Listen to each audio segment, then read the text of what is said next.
ഈ നനഞ്ഞാട്ടവും കുഴഞ്ഞാട്ടവും തുണി ഉരിഞ്ഞാട്ടവും വീടാന്തരം നടക്കുന്നില്ലേ? നമുക്കെന്തേ നാണമാകാതെ പോയത്?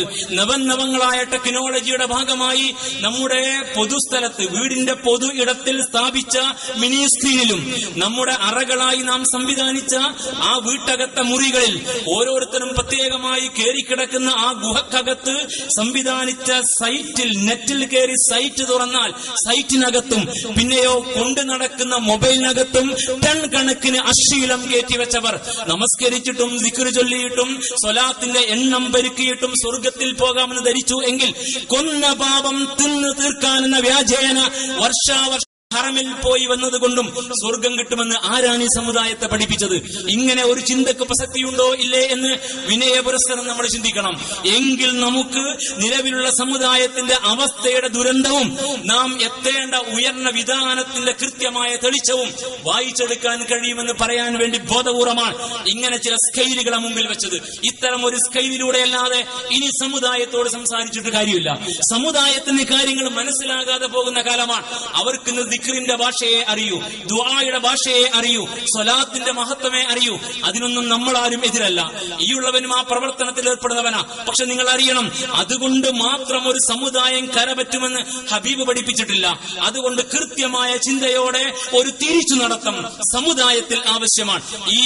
ഈ സമുദായത്തിന്റെ പ്രയാണത്തിൽ വരേണ്ട ഗതിമാറ്റത്തെ കുറിച്ചാണ് മഹാരഥന്മാരായ നവോത്ഥാന നായകന്മാർ, ഇസ്ലാമിന്റെ മാർഗത്തിലെ ഉജ്ജ്വല പ്രതിഭകളായ മഹാരഥന്മാർ, ഇസ്ലാമിന്റെ വഴിയെ പ്രവർത്തിക്കുന്ന സംസ്കരണ പ്രവർത്തനത്തിന്റെ പ്രവർത്തകർ, ഇസ്ലാമിക പ്രസ്ഥാനങ്ങൾ മുന്നേറിക്കൊണ്ടിരിക്കുന്നത് എന്നും സഹോദരന്മാരെ നമ്മൾ അറിയണം.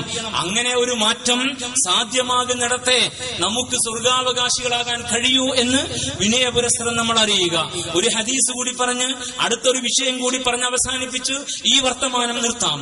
ആ ഹദീസ് ഇങ്ങനെയാണ്. ഹബീബായ റസൂലുള്ളാഹി പറഞ്ഞു സ്വല്ലല്ലാഹു അലൈഹി വസല്ലമ ആദ്യമായി സ്വർഗത്തിൽ പ്രവേശിക്കുന്ന 3 വിഭാഗത്തെ പരിചയപ്പെടുത്തിയ കൂട്ടത്തിൽ അഫീഫുൻ മുതഅഫിഫുൻ ദൂ അയാലിൻ, അഫീഫുൻ മുതഅഫിഫുൻ ദൂ അയാലിൻ, വിവാഹം കഴിച്ച് ഭാര്യയും മക്കളും പേരമക്കളും ഉണ്ടായിരിക്കെ, വിവാഹം കഴിച്ച് ഭാര്യയും മക്കളും പേരമക്കളും ഉണ്ടായിരിക്കെ പെൺവാണിഭത്തിൽ ഏർപ്പെടാത്തവൻ, പരസ്ത്രീ ഗമനത്തിൽ ഏർപ്പെടാത്തവൻ എന്നാണ്.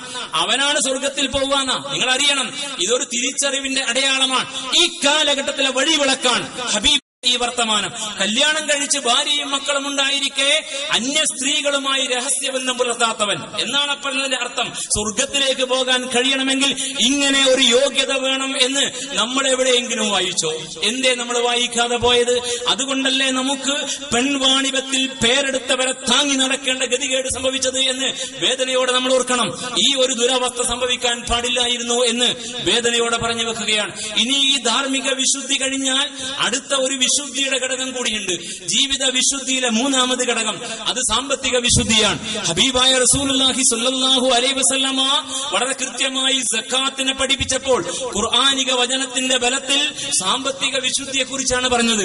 സൂക്തം ഇങ്ങനെ: ഖുദ് മിൻ അംവാലിഹിം സദഖ, ഖുദ് മിൻ അംവാലിഹിം സദഖ തുതഖിറുഹും വതുസക്കീഹിം ബിഹാ. നിങ്ങൾ പ്രവാചകരെ അവരുടെ കയ്യിൽ നിന്ന് നിർബന്ധ ദാനം സക്കാത്ത് സ്വീകരിക്കണം, പിടിച്ചു വാങ്ങണമെന്നും അതിന് അർത്ഥമുണ്ട്. ഖുദ് മിൻ അംവാലിഹിം സദഖ തുതഖിറുഹും വതുസക്കീഹിം ബിഹാ. അതവരെ ശുദ്ധീകരിക്കും, അതവരെ സംസ്കരിക്കും, വിശുദ്ധിയിലേക്ക് അവരെ നയിക്കുമെന്നാണ്. സാമ്പത്തിക രംഗത്തെ വിശുദ്ധിയാണ്. അതിനെയാണ് സക്കാത്ത് പ്രതിനിധീകരിക്കുന്നത്. ഈ സാമ്പത്തിക രംഗത്തെ വിശുദ്ധി എന്ന് പറഞ്ഞാൽ അന്യായമായ മാർഗണ നേടാതിരിക്കുക, സാമ്പത്തിക ചൂഷണത്തിന്റെ വഴിയിൽ പ്രവേശിക്കാതിരിക്കുക, അത്തരം കുറ്റകൃത്യങ്ങൾ ഏർപ്പെടാതിരിക്കുക, ഹലാലായ മാർഗേണ സമ്പാദിക്കുക. അങ്ങനെ സമ്പാദിച്ച സ്വത്ത് തന്റെ കുടുംബത്തിന്റെ അടിസ്ഥാന ആവശ്യങ്ങൾ നിർവഹിച്ച് ഒരു വർഷത്തിൽ എത്രയാണോ കയ്യിൽ വന്നത് അതിൽ മിച്ചം വന്നത് കണക്ക് കൂട്ടുമ്പോൾ നിസാബ് തികയുമെങ്കിൽ അതിന്റെ 2.5%, വരുമാനത്തിന്റെ ഇനവും തോതുമനുസരിച്ച് 2.5 മുതൽ 20% വരെ പാവപ്പെട്ടവന് കൊടുക്കണം, കൃത്യമായിട്ട് കൊടുക്കണം. കൊടുക്കാതിരുന്നാൽ നേടിയത് ഹലാലായ മാർഗത്തിലായിരുന്നാലും ശരി, അതിൽ നിന്ന് അർഹതപ്പെട്ടവന്റെ ഹക്ക് കൊടുത്തില്ല എങ്കിൽ നിന്റെ സമ്പാദ്യം ഹറാമാകും എന്ന്, നിന്റെ കയ്യിൽ പണം ഹറാമായി തീരുമെന്ന് ഇത്രമേൽ കൃത്യമായി പഠിപ്പിച്ച മതമല്ലേ ഇസ്ലാം. വഫീ അംവാലിഹിം ഹഖ്ഖുൻ ലിസ്സാഇലി വൽ മഹ്റൂം, അവരുടെ ധനത്തിൽ ചോദിച്ചു വരുന്നവനും ജീവിതവൃത്തി നിഷേധിക്കപ്പെട്ടവനും അർഹതപ്പെട്ട ഹഖ്, കൃത്യമായ അവകാശമുണ്ടെന്ന് പഠിപ്പിച്ച വിശുദ്ധ ഖുർആൻ. ഹഖ് എന്നാണ് പഠിപ്പിച്ചത്, നമ്മുടെ ഔദാര്യമല്ല. ആ പാവപ്പെട്ടവന്റെ അവകാശമാണ്. ഹഖ് തീർത്തില്ല എങ്കിൽ തമ്പുരാന്റെ മുമ്പിൽ പ്രതിയാണ് എന്ന് കൃത്യമായിട്ട് പഠിപ്പിച്ചു ഖുർആൻ. ഇങ്ങനെ ഒരു ക്രമം ഇസ്ലാമിലെ രണ്ടാമത് ആരാധനയായി, ഇസ്ലാം കാര്യത്തിൽ മൂന്നാമത്തേതായി എണ്ണിപ്പറഞ്ഞ് പഠിച്ചും ഇപ്പോൾ ചെയ്ത് ശീലിച്ചും കൂടെ കൊണ്ടു നടക്കുന്നു എങ്കിൽ ഈ സാമ്പത്തിക വിശുദ്ധി നമ്മുടെ സമുദായത്തിൽ നിന്ന് മനസ്സിലാകുമോ? നമ്മുടെ സമുദായത്തിൽ നിന്ന് മനസ്സിലാകുമോ? ഹബീബായ റസൂലുള്ളാഹി സ്വല്ലല്ലാഹു അലൈഹി വസല്ലമ പഠിപ്പിച്ച ഒരു വാക്യം ഇങ്ങനെയാണ്. സഹോദരീ സഹോദരന്മാരെ, നിങ്ങൾ ചിന്തിക്കുക. ഹബീബ് പറഞ്ഞു, ഏതൊരു ശരീരവും അത് ഹറാമിന്റെ വഴിയേയുള്ള ധനം കൊണ്ടാണ് വളർന്നത് എങ്കിൽ ആ ശരീരം പോഷണം ചെയ്യപ്പെടാൻ കാരണമായ ഭക്ഷണം നേടിയത്, ആ ശരീരം പൊതിയാൻ കാരണമായ വസ്ത്രം നേടിയത്, ആ ശരീരം കൊണ്ടുപോയി കിടത്താൻ കാരണമായ വീട് സംവിധാനിച്ചത്, ആ ശരീരത്തെ കയറ്റി നടത്താൻ കാരണമായ വാഹനം സംഘടിപ്പിച്ചത്, ഇങ്ങനെ അങ്ങ് ചേർത്ത് വെച്ചോ നിങ്ങൾ. അങ്ങനെ ഈ ശരീരത്തെ നേരെ ചൊവ്വേ കൊണ്ടു നടക്കാൻ വേണ്ടി നേടിയ ഈ മാർഗങ്ങളെല്ലാം ഹറാമിന്റെ വഴിയാണെങ്കിൽ കുല്ലു ജസദിൻ നബത മിൻ സുഖ്ത് ഫന്നാറു ഔലാ ബിഹി, എല്ലാ ഓരോ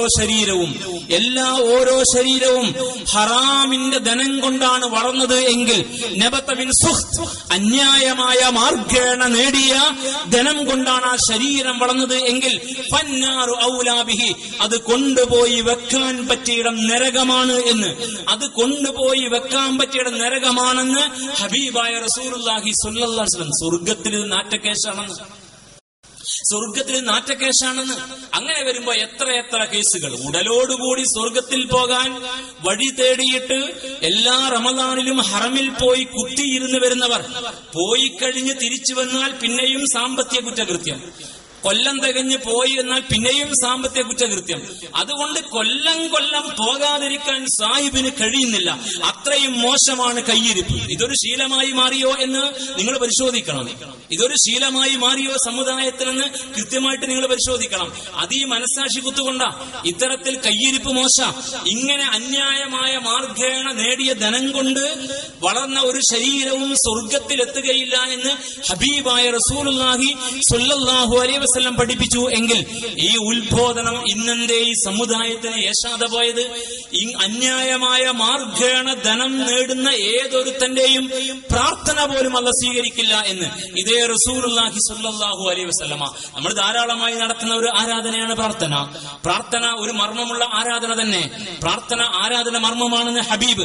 അദ്ദുആഉ മുഖുൽ ഇബാദ, അദ്ദുആഉ മുഖുൽ ഇബാദ, പ്രാർത്ഥന ആരാധന മജ്ജയാണ് എന്ന്. അതുകൊണ്ട് പ്രാർത്ഥന നമ്മൾ നന്നായിട്ട് നിർവഹിക്കണം. ഒരു പിശുക്കും വേണം, നന്നായിട്ട് പ്രാർത്ഥിച്ചോ. അദ്ദുആഉ ഹുവൽ ഇബാദ, പ്രാർത്ഥന തന്നെയാണ് ആരാധന എന്ന് വീണ്ടും ഹബീബ്. അങ്ങനെ നമ്മൾ നിർലോഭം നടത്തിക്കൊണ്ടിരിക്കുന്ന ഈ പ്രാർത്ഥന, പക്ഷേ ഈ പ്രാർത്ഥന അല്ലാഹ് സ്വീകരിക്കുമോ ഇല്ലേ എന്ന് വല്ലപ്പോഴും നമ്മൾ ചിന്തിച്ചോ? ഒരു വലിയ മനുഷ്യനെ ഹബീബ് പരിചയപ്പെടുത്തി. പിന്നീട് ഹബീബ് ഒരു മനുഷ്യനെ കുറിച്ച് പറഞ്ഞു. മുടിയും താടിയും ജടകുത്തിയ വസ്ത്രത്തിൽ അഴുക്ക് പുരണ്ട ഒരാൾ. ഈ മനുഷ്യന്റെ പണിയും ഹബീബ് വിശദീകരിച്ചു. 24 മണിക്കൂറും ഇരുകരങ്ങളും നാഥനിലേക്ക് നീട്ടിയിട്ട് പടച്ചവനെ എന്ന് വിളിച്ച് പ്രാർത്ഥിക്കൽ. മുഴുസമയ ആരാധനയിൽ മുഴുകിയ ഒരാൾ. നമ്മുടെ ഭാഷയിൽ പറഞ്ഞാൽ തസ്ബീഹുമാല താഴെ വെക്കില്ല. യാസീന്റെ പേജ് ആവർത്തിച്ച് മറിച്ചുകൊണ്ടിരിക്കുന്നു. അങ്ങനെ ദിക്റും സ്വലാത്തും ഖുർആൻ പാരായണം ഇഴ്തികാഫും നമസ്കാരവും സുന്നത്തും അങ്ങനെ അതിലങ്ങ് മുഴുകിയിട്ട് മുടിയിലും താടിയിലും എണ്ണ തേച്ച് ചീകി വെക്കാൻ സമയം കിട്ടിയില്ല. അതുകൊണ്ട് രണ്ടും ജടകുത്തി. വസ്ത്രം അലക്കി തേച്ച് ഉടുക്കാൻ സമയം കിട്ടിയില്ല. അതുകൊണ്ട് മുഷിഞ്ഞു നാറിയ വേഷം. അങ്ങനെ മുഴുസമയ ആരാധന മുഴുകിയ ഒരു വലിയ ഔലിയ എന്ന് പറയാൻ നമ്മൾ എന്തിനു മടിക്കണം? അങ്ങനെയുള്ള ഒരു മനുഷ്യനെ പരിചയപ്പെടുത്തിയപ്പോ പടച്ചവനെ ഇങ്ങനത്തെ ഒരു മനുഷ്യനോ, ഇത്രയും കൃത്യമായി ഈ കാര്യങ്ങൾ ചെയ്യുന്ന ഒരാളോ എന്ന് അത്ഭുത ഭാവേന ഹബീബായ റസൂലുള്ളാഹി സ്വല്ലല്ലാഹു അലൈഹി വസല്ലമയുടെ വർത്തമാനത്തിന് മുമ്പിൽ സഹാബയെ കിറാം ഇങ്ങനെ അത്ഭുത സ്തബ്ധരായിരിക്കുമ്പോ ഹബീബിന്റെ അടുത്ത പ്രതികരണം കേൾക്കണം. ഈ മനുഷ്യന്റെ മറുവശം, ഈ മനുഷ്യനെ നിങ്ങളൊന്ന് അറിയണം. എന്താണ് ഈ മനുഷ്യൻ? മത്അമുഹു ഹറാം വമശ്റബുഹു ഹറാം വമൽബസുഹു ഹറാം. കഴിക്കുന്ന ആഹാരം, കുടിക്കുന്ന പാനീയം, ഉടുക്കുന്ന വസ്ത്രം എല്ലാം ഹറാമിന്റെ വരുമാനം കൊണ്ടാ. ഇതാണ് ഈ മനുഷ്യന്റെ ജീവിതത്തിന്റെ കോലമെന്നാണ്. കഴിക്കുന്ന ആഹാരവും കുടിക്കുന്ന പാനീയവും ഉടുക്കുന്ന വസ്ത്രവും വാങ്ങിയതെല്ലാം സംഘടിപ്പിച്ചതെല്ലാം അള്ളാഹ്ക്ക് പൊരുത്തമില്ലാത്ത വരുമാന മാർഗത്തിലൂടെയാണ്. പിന്നെ എങ്ങനെയാണ് ഈ മനുഷ്യന്റെ പ്രാർത്ഥന അള്ളാഹു സ്വീകരിക്കുക?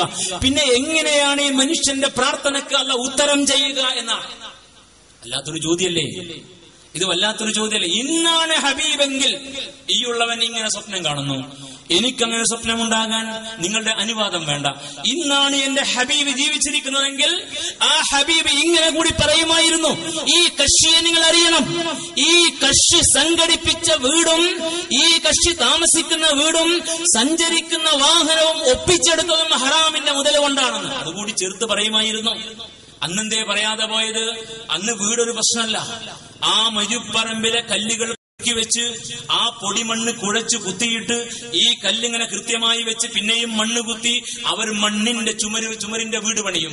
എന്നിട്ട് ആ മലമുകളിലോ മലയടിവാരത്തിലോ കാണുന്ന സോഫ്റ്റ് വുഡ് വെട്ടിക്കൊണ്ടുവന്ന് അങ്ങനെ കൃത്യമായിട്ട് പാവിയിട്ട് അതിൽ അവർ ശേഖരിക്കുന്ന പ്രത്യേകമായ പച്ചില വിരിച്ചിട്ട് അതിൽ പിന്നെയും മണ്ണ് കുത്തിയിട്ട് നിരത്തും. അങ്ങനെ അവർ മേൽപ്പുരയും പണിയും. ഇങ്ങനത്തെ മണ്ണിന്റെ വീടാ മക്കയിലെയും മദീനയിലെയും പഴയ കാലത്തെ വീട്. അതവരെ കായബലം കൊണ്ട് സാധ്യമാകുന്നത്. നമ്മളിന്ന് വീട് വെക്കുന്ന പ്രശ്നം അവിടെ ഇല്ല.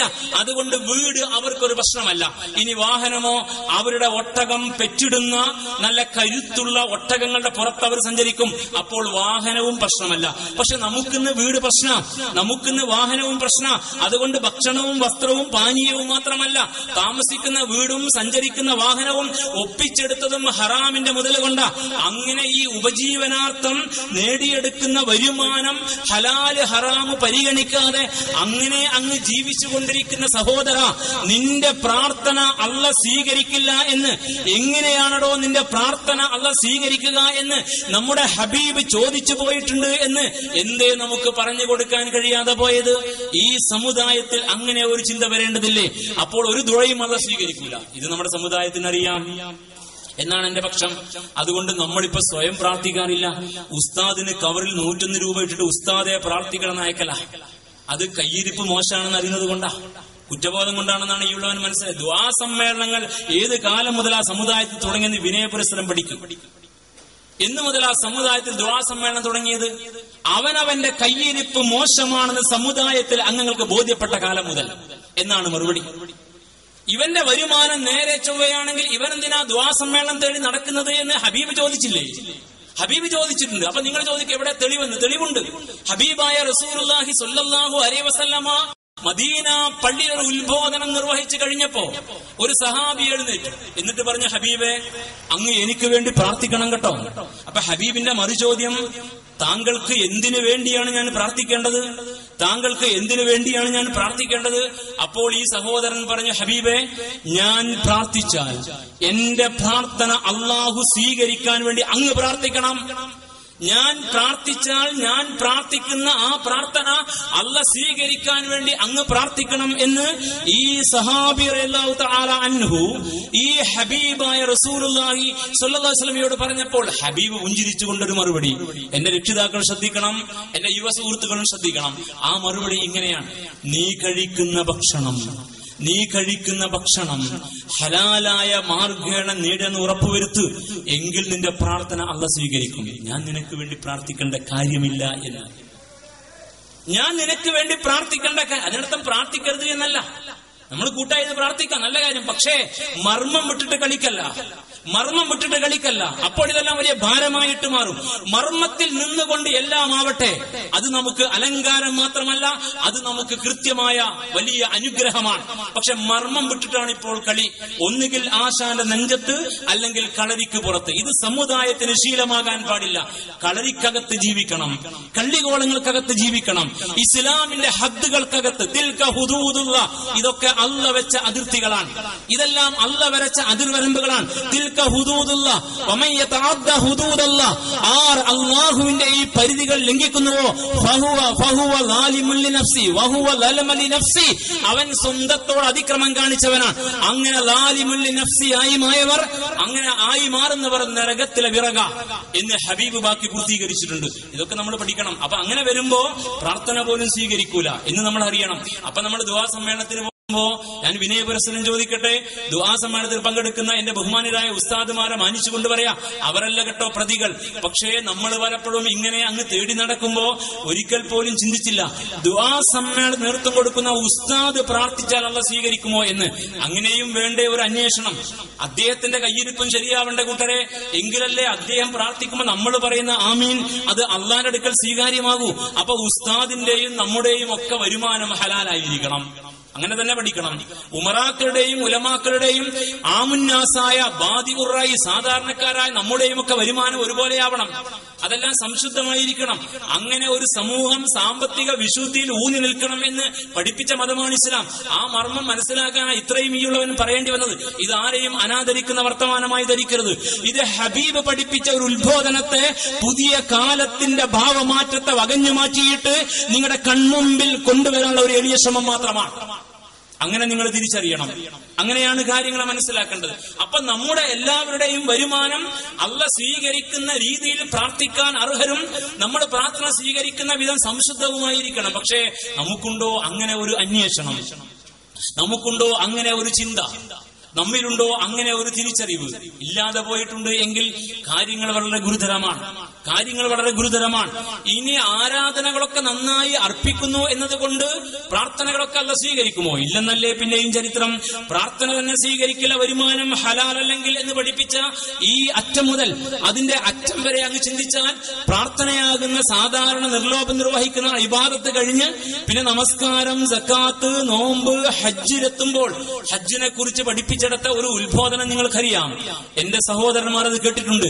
അറഫാ മൈതാനിലേക്ക് ലബ്ബൈക്ക് ചൊല്ലിയിട്ട് ഹാജിമാരും വരുമ്പോ ദുൽഹജ്ജ് 9 അറഫയുടെ ഭൂമിയോട് തൊട്ടു നിൽക്കുന്ന ഒന്നാം ആകാശത്ത് അല്ലാഹുവിന്റെ മുഖറബീങ്ങളായ മലായിക്കത്തുകളും ഈ ഹാജിമാരെ കാണാനും കേൾക്കാനും വേണ്ടി അവിടെ ഹാജരുണ്ടാകുമെന്ന് ഹബീബായ റസൂലുള്ളാഹി സ്വല്ലല്ലാഹു അലൈഹി വസല്ലം.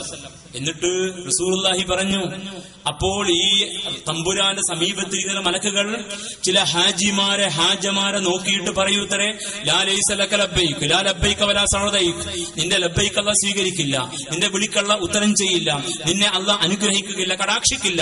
ഹബീബേ, അങ്ങനെ പറയാൻ കാരണമെന്ത്? സദസ്സിന്റെ ചോദ്യം. അപ്പോൾ ഹബീബ് ബാക്കി കൂടി പറഞ്ഞു കൊടുത്തു.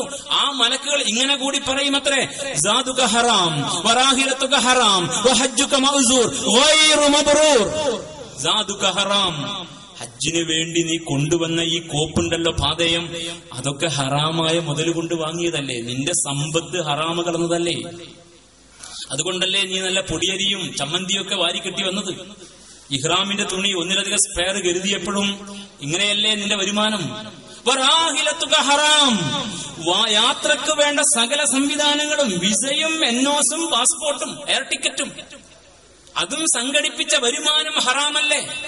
അതുകൊണ്ട് ഹജ്ജുക മഅ്സൂർ, നിന്റെ ഹജ്ജ് കുറ്റകരമാണ്, ഗൈറു മബ്റൂർ, സ്വീകാര്യമേ അല്ല എന്ന് ഇത്ര കൃത്യമായി പഠിപ്പിച്ചു എങ്കിൽ കൊന്ന പാപം തിന്നാൽ തീരില്ല. അത് ഇബാദത്ത് കൊണ്ടും ഹജ്ജ് കൊണ്ടും ഉംറ കൊണ്ടും പൊറുപ്പിക്കാൻ കഴിയില്ല. വളരെ കൃത്യമായ വിശുദ്ധിയുടെ നിലപാടിന്റെ അടിത്തറയിൽ, ഉറച്ച നിലപാട് തറയിൽ നിന്നുകൊണ്ട് മുസ്ലിം സമുദായത്തിലെ കൂലിപ്പണിക്കാരൻ മുതൽ സമുദായത്തിന്റെ മേൽത്തട്ടിൽ നിൽക്കുന്നവരും ഉലമാക്കളും ഉമറാക്കളും മാറണം. അതാണ് സ്വർഗത്തിലേക്കുള്ള വഴി എന്ന് പറയാൻ ഇനിയും നിങ്ങൾക്ക് തെളിവുകൾ വേണോ? ഇനിയും നമുക്ക് തെളിവുകൾ വേണോ? ഇനി നിങ്ങൾ ഒരു ചരിത്രം കൂടി കേൾക്കുക. ഹബീബായ റസൂലുള്ളാഹി സ്വല്ലല്ലാഹു അലൈഹി വസല്ലമ ജീവിച്ചിരുന്ന ആ കാലഘട്ടത്തിൽ സാമ്പത്തിക രംഗത്തെ അവിശുദ്ധത, സാമ്പത്തിക രംഗത്തെ അധാർമികത, ചൂഷണത്തിന്റെ വഴികൾ, അഥവാ എളുപ്പത്തിൽ പണമുണ്ടാക്കാനുള്ള മാർഗങ്ങൾ ഏതൊക്കെ നിങ്ങൾ പഠിക്കൂ. നിങ്ങൾ മക്കയിലെ 13 കൊല്ലം മുമ്പിൽ വെക്ക്. എന്നിട്ട് ഖുർആനിലും ഹദീസിലും ഭാഗങ്ങൾ എടുക്കൂ. അപ്പൊ എന്തായിരുന്നു അന്ന് വളരെ വേഗത്തിൽ ഒരാൾക്ക് സാമ്പത്തികമായി പെട്ടെന്ന് പണക്കാരനാവാൻ? അതാണല്ലോ ഇന്ന് നമ്മുടെ യുവതലമുറയുടെ മോഹം, പെട്ടെന്നങ്ങ് പണക്കാരനാവണം. അതിനുവേണ്ടിയാണ് ഈ കളിയെല്ലാം. അതിന് അന്നത്തെ കാലത്തെ വഴിയെന്ന് ചോദിച്ചാൽ, 1 അളവിലും തൂക്കത്തിലും കൃത്രിമം കാണിക്കൽ, തത്ഫീഫ് ഖുർആൻ പഠിപ്പിക്കും. 2 മോഷണം, 3 പിടിച്ചുപറി, 4 പലിശ, 5 ചൂതാട്ടം.